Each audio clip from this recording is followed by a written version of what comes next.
SK news Telugu ఛానల్కు స్వాగతం.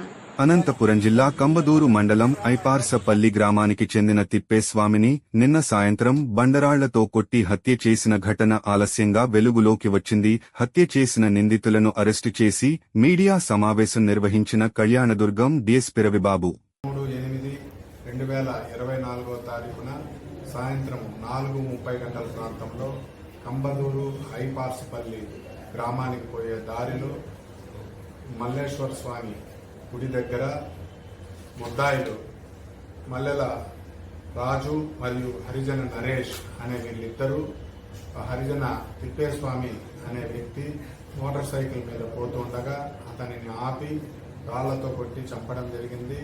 దీనికి కారణము అక్రమ సంబంధమైన కారణం.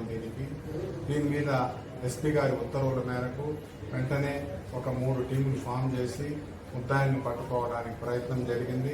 ఈ ప్రయత్నంలో భాగంగా ఆ ముద్దాయిలు వేరు దారి లేక వారు ఈరోజు 3 గంటల ప్రాంతంలో సూర్యనారాయణ విఆర్ఓ దగ్గర సరెండర్ కావడం జరిగింది. తదుపరి సూర్యనారాయణ విఆర్ఓ గారు మా దగ్గర అతన్ని హాజరుపరిచినారు. ఆ తర్వాత వారిని అరెస్టు చేసినాము. రేపు వీళ్లను రిమాండ్ పంపిస్తున్నాము. ఎస్పీ గారు దీంట్లో కృషి చేసిన మా ఇన్స్పెక్టర్ నాగరాజు గారిని, అలాగే ముందు ఎస్ఐ కంబదూరు ఎస్ఐ ఆంజనేయులు గారిని, మిగతా సిబ్బందిని కూడా ప్రశంసించడం జరిగింది.